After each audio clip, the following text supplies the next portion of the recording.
काफी लोग जो आजकल हैं वो सनलाइट को बिल्कुल अवॉइड करते हैं और बिल्कुल गलत तरीके से अवॉइड करते हैं, जबकि मैंने इस पर एक सेपरेट वीडियो भी मैं इवेंचुअली बनाऊंगा, विटामिन डी और क्यों सनलाइट एक्सपोजर बहुत ज़्यादा ज़रूरी है और किसको हम एडुकेट और लिमिटेड सनलाइट एक्सपोजर कहते हैं, किसे हम एक्सट्रीम कहते हैं। और एक रीज़न जो आपको सनलाइट का एक्सपोजर लेने से जो बेनिफिट्स होते हैं उसमें से एक तो ऑफकोर्स विटामिन डी सिंथेसिस है।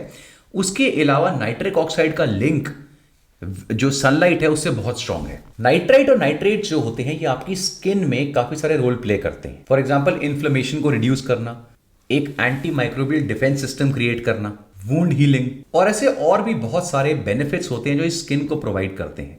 लेकिन ये तभी होता है जब आपकी स्किन सन से एक्सपोज होती है, तो जो यूवी रेज होती है, अल्ट्रावायलेट रेज, वो इस NO3 और NO2 को आपके स्किन में नाइट्रिक ऑक्साइड में कन्वर्ट करती है, जिससे सारे बेनिफिट्स होते हैं। नाइट्रिक ऑक्साइड की प्रोडक्शन जो है उसको रेगुलेट करने के लिए, कंट्रोल करने के लिए आपकी जो डाइट है वो एक बहुत ही मेजर रोल प्ले करती है। रिसर्च में दिखाया गया है कि जो लोग बहुत high amount of fat intake ले रहे हैं उनके केस में नाइट्रिक ऑक्साइड की प्रोडक्शन जो है वो रिड्यूस हो जाती है।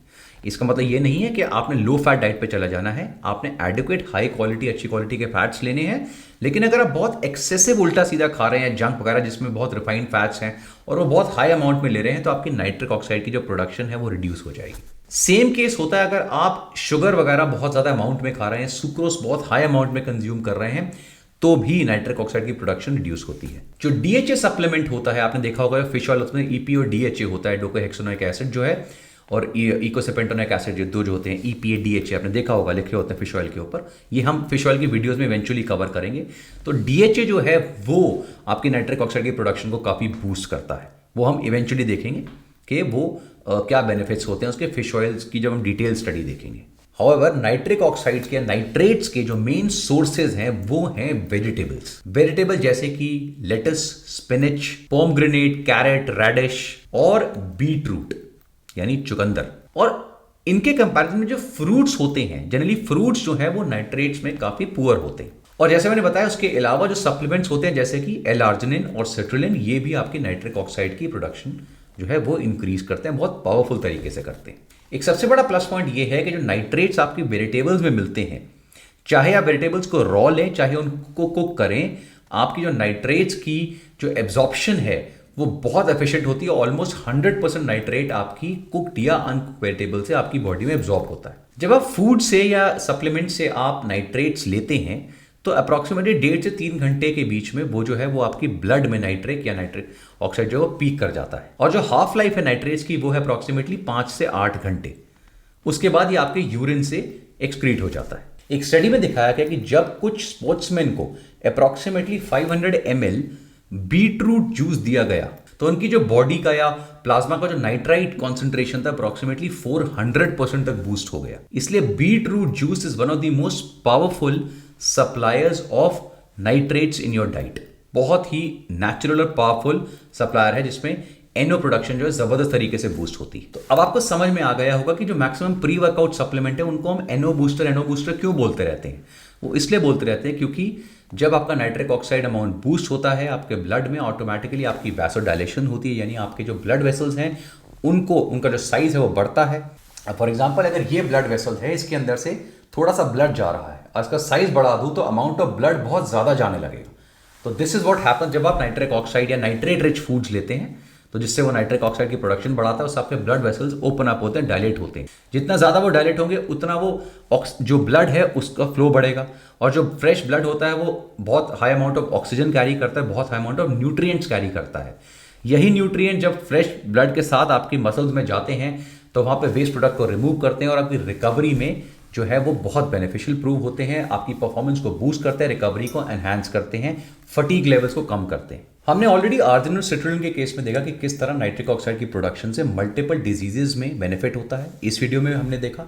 और एक्सरसाइज के केस में तो हम इसको डिनाई ही नहीं कर सकते, चाहे वो स्ट्रेंथ वर्कआउट हो, एंड्योरेंस वर्कआउट हो, किसी भी तरह का नाइट्रिक ऑक्साइड प्रोडक्शन अगर इंक्रीज होती है तो आपको हर एक आपके स्पोर्ट में बेनिफिट मिलेगा। अब उसको बूस्ट करने का तरीका दोनों है। फॉर एग्जाम्पल या तो आप सप्लीमेंट कंज्यूम करते हैं या आप वेजिटेबल्स कंज्यूम करते हैं, उन्हें कंबाइन भी कर सकते हैं।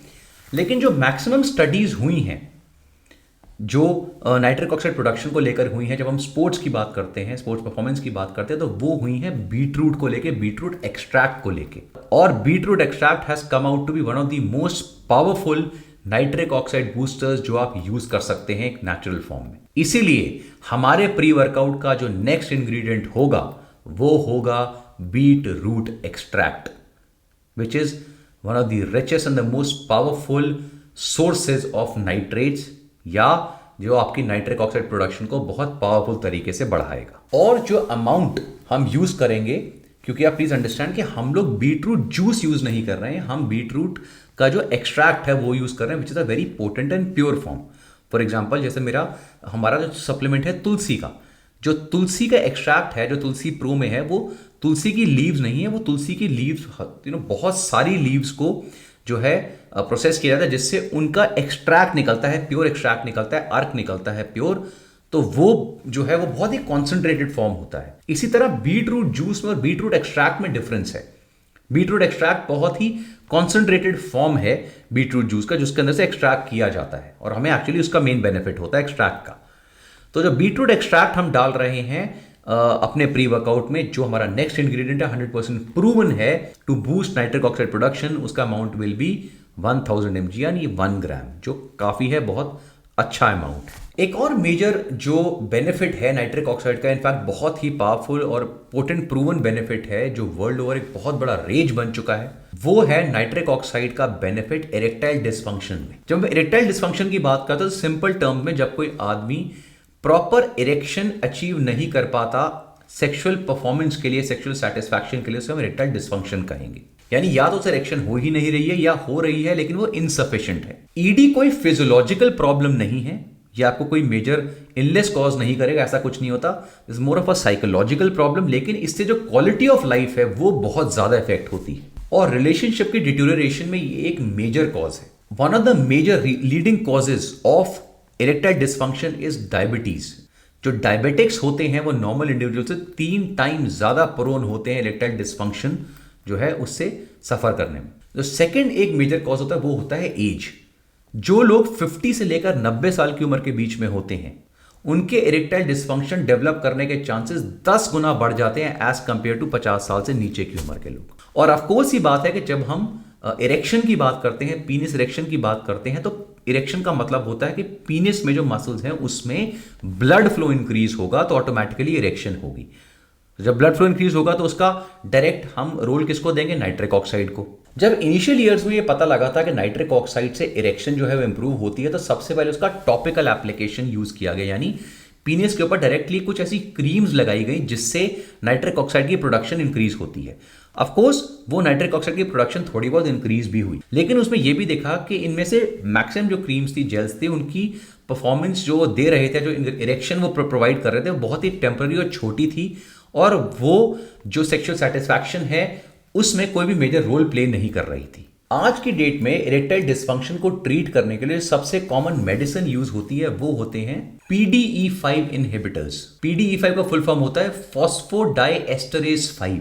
जो PDE5 इनहिबिटर्स होते हैं, जो मेडिसिन होती हैं, ये आपको एक इरेक्शन जो है वो काफी लंबे समय तक देने में हेल्प करती हैं। इसके बारे में डिटेल में मैंने इस रिलेटेड ई बुक में दिया हुआ है, हम इसके साइंटिफिक टेक्निकल डिटेल्स में नहीं जाएंगे। 1988 में सिल्डेनाफिल, जिसको आप कहते हैं वाइग्रा, जो फाइजर कंपनी ने न्यूयॉर्क यूएस में प्रोड्यूस करी सबसे पहले, और वो वर्ल्ड का सबसे पहला PDE5 इनहिबिटर बना, जिसको यूएस FDA ने अप्रूव करा इरेक्टाइल डिसफंक्शन की ट्रीटमेंट के लिए। और इसके बाद आई एक और famous similar type of PDE5 inhibitor, जो था टेडालाफिल यानी सायालिस, तो 2003 में आई। फिर आई वार्डानाफिल यानी लेविट्रा, अगेन 2003 में, और फिर आई एवानाफिल यानी स्टेंड्रा, जो 2012 में रिलीज हुई। और इसका प्लस पॉइंट ये था कि यूएस FDA ने इसको इसलिए अप्रूव करा क्योंकि ऑफकोर्स साइड इफेक्ट जो थे वो बहुत ही कम थे, और काफी लोग, ऑलमोस्ट 80% प्लस जो पॉपुलेशन थी, इससे बिल्कुल सेटिस्फाइड थी। जो सबसे बड़ा प्लस पॉइंट था वो ये था कि ये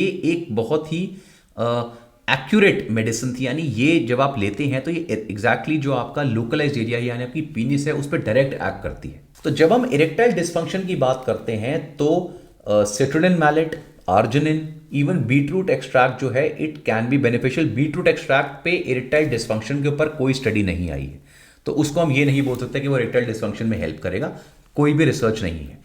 आर्जिनिन और सिट्रुलिन पे है, वो दोनों बेनिफिशियल भी प्रूव हुए हैं, लेकिन सायालिस, लेविट्रा या वाइग्रा इतने इफेक्टिव वो नहीं है।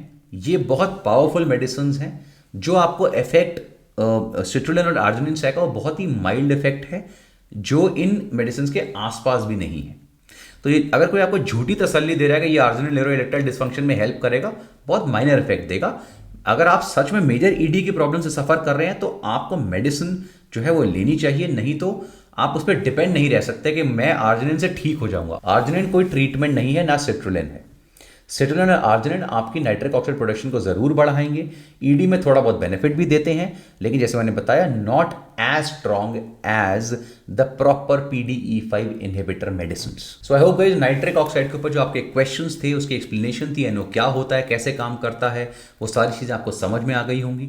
इससे रिलेटेड जो ई बुक है वो मैंने अपनी वेबसाइट vstupid.com पे रिलीज करी है, आप उससे आके परचेज करिए। जो मैंने आपको बताया इससे बहुत ज़्यादा इन डेप्थ इन्फॉर्मेशन उस ई बुक में है, उसमें सारी रिसर्च स्टडीज के लिंक्स भी हैं। और हमारे प्री वर्कआउट में हम जो नेक्स्ट इंग्रेडिएंट यूज कर रहे हैं वो है बीटरूट एक्सट्रैक्ट, जो हमने 1 ग्राम के अमाउंट में करा है। और जैसे मैंने बताया ये बीटरूट जूस नहीं है, बीटरूट एक्सट्रैक्ट है, इसलिए 1 ग्राम यानी 1000 mg is a huge amount.